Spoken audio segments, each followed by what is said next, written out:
আসসালামু আলাইকুম ওয়া রাহমাতুল্লাহ। একটি সুন্দর দিনের জন্য একটি সুন্দর সকালের প্রয়োজনীয়তা রয়েছে। আপনার সকালটা যতটুকু সুন্দর, আপনার সকালটা যতটুকু শান্তিদায়ক, আপনার দিনটা তার উপরই নির্ভর করে প্রশান্তিদায়ক এবং সুন্দর হবে। আপনি সকালে ভোরবেলা উঠেই যদি ৪ টি কাজ করতে পারেন, এই কাজ আপনার সকালটাকে সুন্দর করবে, আনন্দিত করবে, তৃপ্তিদায়ক করবে। তাহলে আপনার সারাটা দিন ওই কাজগুলোর উপরে নির্ভর করেই সুন্দর একটা দিন আপনি অতিবাহিত করতে পারবেন। আর যদি আমরা সকালে উঠে অগোছালো কিছু কাজ করি এবং সকালে যদি আমরা আমাদের আনন্দময়ী একটা যাত্রা শুরু না করতে পারি দিনের, তাহলে পুরো দিনটাই আমাদের জন্য কেমন যেন একটি বরকত শূন্য থাকবে। তো আজকের এই ভিডিওতে আমি আপনাদেরকে ৪ টা বিষয়ের কথা বলছি। যে ৪ টা বিষয়ের মাধ্যমে যদি আপনার সকালটাকে আপনি শুরু করেন, তাহলে বলা যেতে পারে যে আপনার সকালটা সুন্দর হবে এবং পরিশুদ্ধ হবে, তৃপ্তিদায়ক হবে এবং প্রশান্তিদায়ক হবে। আর ঠিক এই ভোরটার উপরে নির্ভর করে আপনার বাকি দিনটাও হবে প্রশান্তিদায়ক, তৃপ্তিদায়ক এবং প্রোডাক্টিভ। তো ৪ টে বিষয় কি? আমরা প্রথমত যে বিষয়টা বলছি সেটা হচ্ছে আপনার ভোরটাকে বা আপনার সকালটাকে শুরু করুন নামাজের মাধ্যমে, সলাতের মাধ্যমে। আমরা অনেকে আছি যে ফজরের নামাজটা পড়ি না। অনেকে আছে যে আমরা ৫ ওয়াক্ত নামাজ পড়ি না, ওই হিসাবে আমরা ফজরের নামাজটাও পড়ি না। আবার অনেকে আছে যে না আমরা বাকি নামাজটুকু পড়ি বা বাকি ওয়াক্তের নামাজ পড়ি কিন্তু ফজরের নামাজটা পড়ি না। এই কাজটা কখনোই করা যাবে না। প্রথমত নামাজ আল্লাহ তাআলার পক্ষ থেকে একটি ফরজ বিধান আমাদের জন্য। তো ওই ফরজ বিধান পালনার্থে আমাদেরকে অবশ্যই নামাজটা পড়তে হবে। এরপরে যদি এই বিধানের বাহিরে আমি কথা বলি, তাহলে একটা সুন্দর সকালের জন্য ফজরের নামাজটা খুবই গুরুত্বপূর্ণ।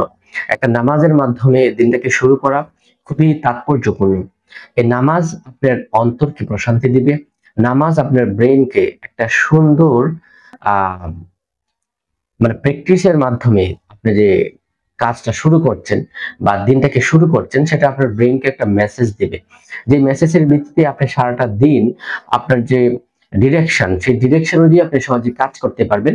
যদি আপনি প্রথমেই আল্লাহ তাআলার যে ডিরেকশন নামাজ, সেই নামাজটা আদায় করে নেন, তাহলে প্রোডাক্টিভ সকালের জন্য, একটি সুন্দর ভোরের জন্য, একটি সুন্দর পরিশুদ্ধ তৃপ্তিদায়ক সকালের জন্য আপনার প্রথম যে কাজটা করতে হবে সেটা হচ্ছে নামাজের মাধ্যমে আপনার দিনটাকে শুরু করতে হবে। তো আজ থেকে নিজ আমলের মধ্যে, নিজ রুটিনের মধ্যে এই জিনিসটাকে এন্ট্রি করে নেন যে অবশ্যই আমি ফজরের সময় উঠবো এবং ফজরের নামাজের মাধ্যমেই হবে আমার দিনের শুরু।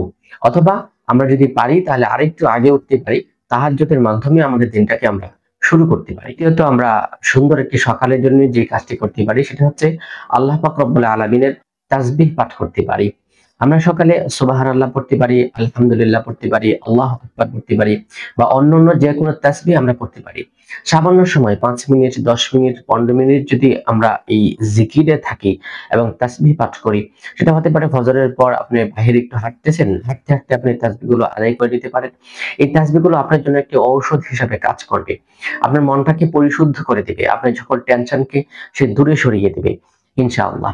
তো আমরা আমাদের একটা সুন্দর ভোরের জন্য আমরা যে কাজটা করতে পারবো সেটা হচ্ছে আল্লাহ পাক রব্বুল আলামিনের তাসবিহ পাঠ করা। তৃতীয়ত একটি সুন্দর ভোরের জন্য আমরা যে কাজটি করব সেটা হচ্ছে কোরআন তেলাওয়াত করা। আপনার হাতে সময় কম, আহ এত বেশি পড়ার প্রয়োজন নেই। কমপক্ষে ৫ টি আয়াত হলেও আপনি তেলাওয়াত করুন। হ্যাঁ, এই ৫ টি আয়াতেই আপনার আপনার মিশন, আপনার ভিশন, আপনার দৃষ্টিভঙ্গি, আপনার মানসিকতা সবকিছুকে চেঞ্জ করে দেবে। আপনি যদি দৈনিক ভোরে আল্লাহ পাক রব্বুল আলামিনের কোরআন থেকে ৫ টি আয়াত তেলাওয়াত করতে পারেন, সেটা আপনার মন, মেজাজ, চিন্তাধারাকে সম্পূর্ণরূপে ঘুরিয়ে দিবে। কারণ এই কোরআনটা আল্লাহ পাক রব্বুল আলামিনের পক্ষ থেকে আপনার জন্য একটা ডিরেকশন। সুতরাং সকালে যখন আপনি এটা তেলাওয়াত করছেন, এটা আপনি বুঝেন অথবা না বুঝেন, তেলাওয়াত যখন করবেন, আপনি সেটার অর্থ বুঝেন অথবা না বুঝেন, সেটা আপনার জন্য, আপনার প্রশান্তির জন্য একটা ম্যাজিক হিসেবে কাজ করবে। সেটা আপনার অন্তরকে প্রফুল্ল লাগবে। অন্তত আমরা একটা সুন্দর সকালের জন্য যে কাজটা করতে পারি সেটা হচ্ছে নিজের জন্য, নিজের পরিবারের জন্য ছোট দোয়া করতে পারি আল্লাহ পাক রব্বুল আলামিনের কাছে। সকালের শান্ত ভোরে আমরা যখন আল্লাহ পাক রব্বুল আলামিনের কাছে আমরা প্রশান্তির জন্য, আমাদের শান্তির জন্য অথবা আমাদের চাহিদাগুলোকে আল্লাহর কাছে পেশ করব, তাহলে আমাদের দিনটা শুরু হলো আল্লাহ পাক রব্বুল আলামিনের আনুগত্যের মধ্য দিয়ে। আল্লাহ পাক রব্বুল আলামিন যিনি আমাদের সবকিছু দিতে পারেন তার কাছে চাওয়ার মাধ্যমে। তখন আমাদের মধ্যে কেমন যেন একটা আনুগত্য আসলো। একজন কৃতদাস সে যখন তার মালিকের প্রতি আনুগত্য থাকে তখন তার আনুগত্য প্রকাশের মাধ্যমে তার ভদ্রতা, তার নমনীয়তা ফুটে ওঠে। ঠিক একইভাবে আমরা যখন আল্লাহ পাক রব্বুল আলামিনের কাছে দিনের শুরুতেই আমাদের চাহিদাগুলো পেশ করব, তাহলে সারাটা দিন আমাদের আল্লাহ পাক রব্বুল আলামিনের আনুগত্যে কাটবে। আর একটা বান্দা যখন আল্লাহ পাকের আনুগত্যে নিজেকে সঁপে দেয়, তার দিনটা হবে সুন্দর, সেটাই স্বাভাবিক। তো আজকের এই ভিডিওতে সুন্দর একটা ভোর আমরা কিভাবে কাটাতে পারি, সুন্দর একটা সকাল কিভাবে উপভোগ করতে পারি, তার জন্য 4টা পয়েন্ট আপনাদের সামনে আমি উপস্থাপন করলাম।